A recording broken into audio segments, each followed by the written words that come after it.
Hello and welcome to another episode of IBI On Site. I'm your host Hayden Grove here at Huntington Park in Columbus, Ohio, where the Clippers have gotten off to a pretty decent start thus far in 2014. Now I know most of you living in the Northeast Ohio area do not get the chance to come down here to Columbus to watch the Clippers very often, so I want to take you on a tour of the park and even give you a little insight as to what's going on with this team. Without further delay, let's get right to it.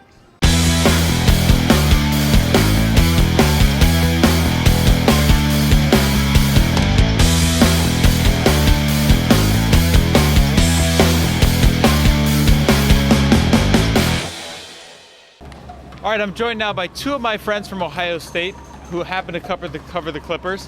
First of all, we have Darius Thigpen to my right. How are you doing today, Darius? Doing good, hey.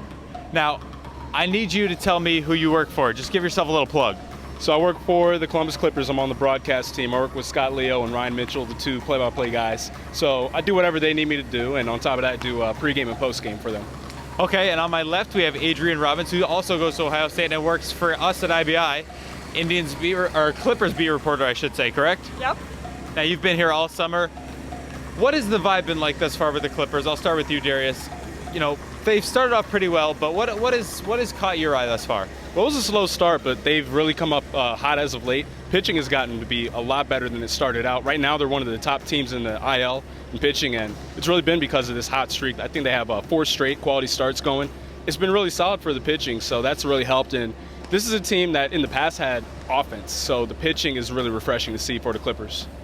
Now, one of the guys who is the best pitcher on this staff is Trevor Bauer. He's made his way to Cleveland for spot starts here and there.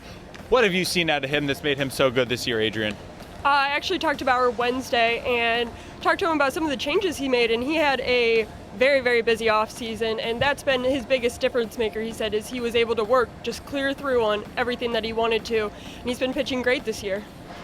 Now, there's another pitcher in Cleveland right now who started off with the Clippers, Mr. Josh Tomlin. What was he doing when he was here that was so impressive that was blowing these other guys away? Well, it's funny that you say blowing guys away, because he wasn't blowing the guys away. It was just that he was spotting his pitches well. He had great command. It wasn't like he was going out there throwing 95, 96. He has 90, 91, 92 on his fastball, but he can command his pitches really well, and he's just making sure that he's not putting it down the middle. He's spotting his pitches really well. What did you see out of Tomlin, Adrian? Anything different?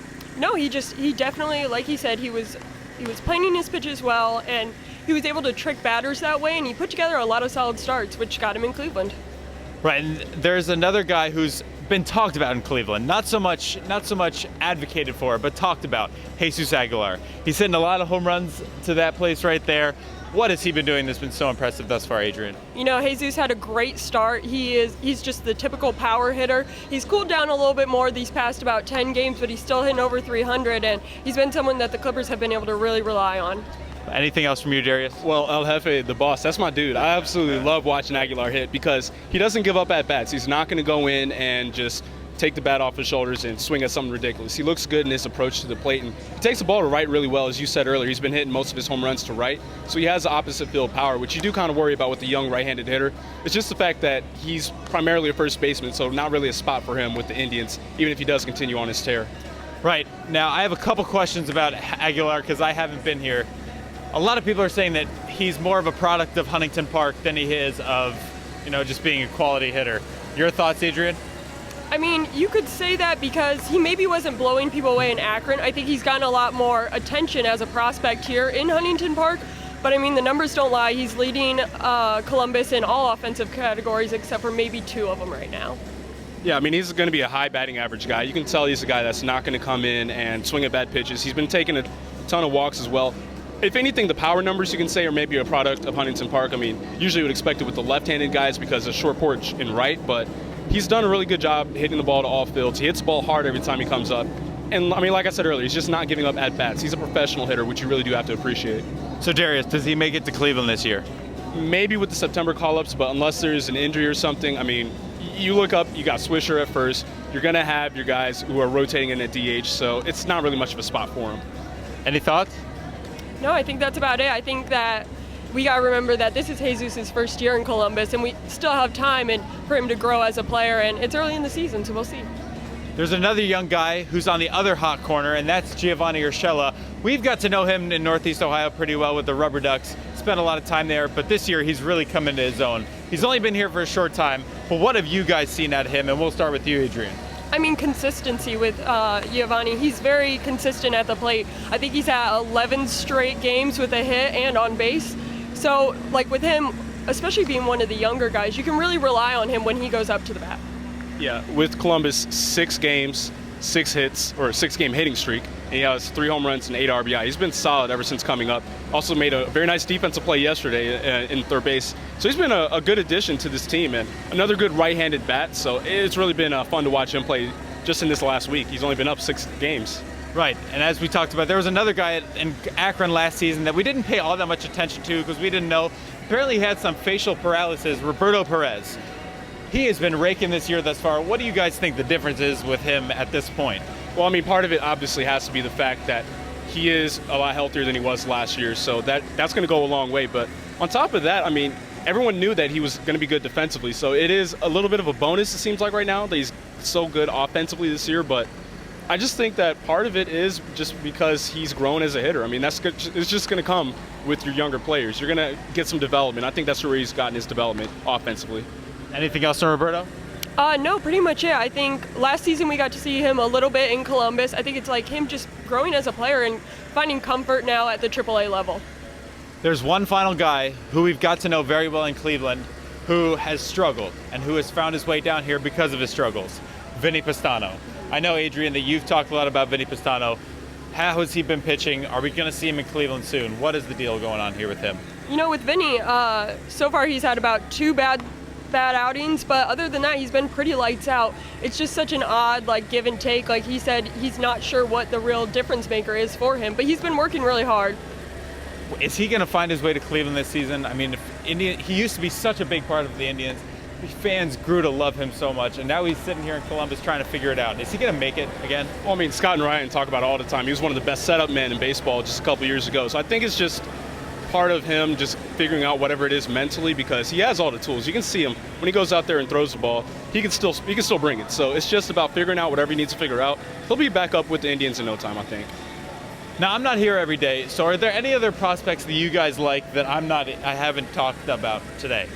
Well, I mean, one guy who's up with the Indians right now is Jose Ramirez. He got out to a great start early on. He was hitting really well, and him and Aguilar were really it offensively in the first couple of weeks. A lot of guys have come on as of late, but I really have been impressed with him and his defense here at the AAA level. And even though he's not going to be an everyday guy with the Indians, obviously, he's still been playing pretty well up with them. And I think he's going to come back here to AAA at some point, but he has been fun to watch when he has been either here or up with the Indians.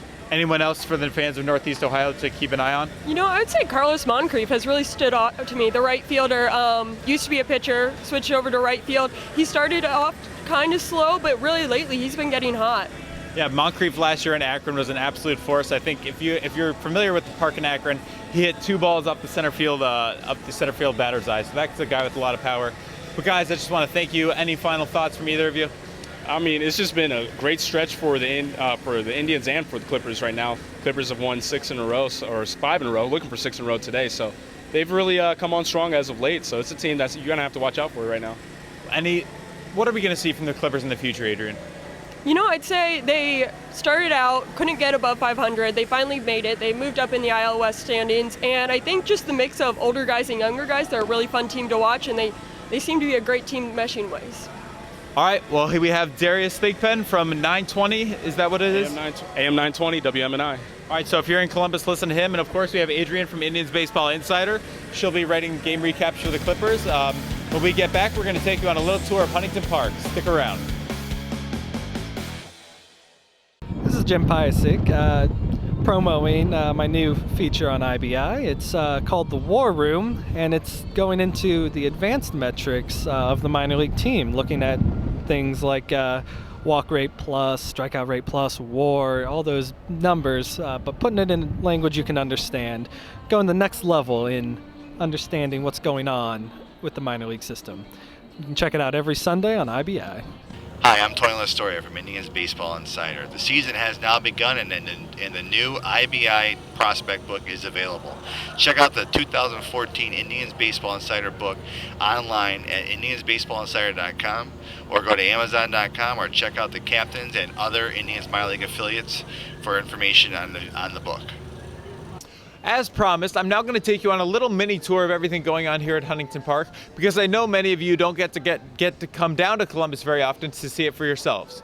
Now, first of all, as you can see behind me with the beautiful skyline in the background, we are in the middle of downtown Columbus in the Arena District, where the ballpark was opened on April 18th, 2009. It holds about 10,000 people, and right now I'm going to take you up to one of the most unique areas of the ballpark, the open air press box. Unfortunately for you, the lighting would not permit me to show you my face. I'm only kidding. But this is the open air press box here at Huntington Park. A very different atmosphere for the working media. Now, as you can see, this is where the WMNI radio team, which includes Darius, who we spoke with earlier, does their broadcasts. And this is also where writers can enjoy a ball game with this great view. Now, of course, today would not be the best day to be up here in the press box, as it is a bit cloudy. But nevertheless, this is a nice area to call a game. Behind the press box is a bar and 2 separate grills where fans can enjoy the game and while having some food, eating some drink, and getting a glimpse of what life is like in the media. Next, we're going to head over to the summit of Huntington Park, the highest point in this ballpark, at the AE Power Pavilion. Alright, I'm now here at the AEP Power Pavilion in the highest and farthest part of this ballpark. As you can see right up there, it says it's about 480 feet, but look at this view behind me. You have a bird's eye view of everything going on here at Huntington Park. You can even see into the Grand View area of Columbus. You can see on the picnic plaza down there. You can see the Wendy's balcony over there. I mean, there's just everything going on.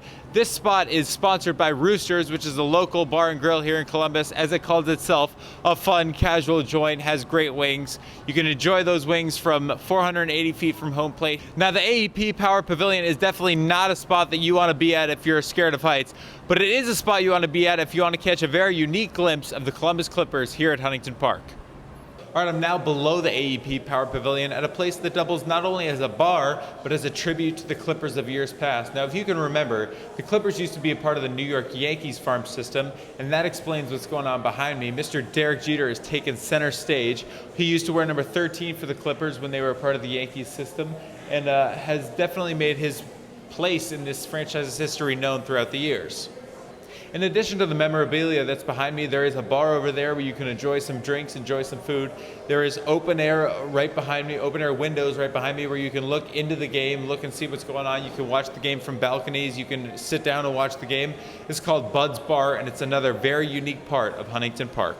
Okay, we've already explored the open air press box here at Huntington Park. Now we're going to add to that open air theme here at the picnic area at Huntington Park, where fans can enjoy concessions and whatnot here at a beautiful part of the stadium. Now, admittedly, today is not the best day. As you can see, it has been raining, but on a beautiful summer afternoon watching baseball, could you imagine a better place to enjoy a hot dog, enjoy some Coke, enjoy a nice day at the ballpark? I don't think so. This is another beautiful aspect of the park. The open air theme here at Huntington Park was definitely not a mistake. Ohio's not Florida, it's not Arizona. There is quality baseball weather for most of the summer, so they wanted to open this ballpark up and give fans a chance to get out in the sun and enjoy some great baseball. All right, now we're going to jump all the way to the other side of the ballpark to Wendy's hamburger balcony over there in right field to give you a completely different view of what's going on here in Columbus. You might be thinking to yourself, man, is this high up? But I can assure you that there are a lot of home run balls that hit right here at the Wendy's Pavilion here at Huntington Park. Now, this fence right below me is only 318 feet, so this is a left-handed hitter's power alley, and Jesus Aguilar, who we talked about earlier, has hit a bunch of balls over in this area. In addition to seeing a great view of the stadium, you can grab a bite to eat down there, bring it up here if you are a part of the party or a part of a banquet over here at the Scioto Downs party deck located over that way. Now, you may or may not be lucky enough to catch a home run ball out here, but I can guarantee you're going to get a unique view of the game from right here at the Wendy's Pavilion.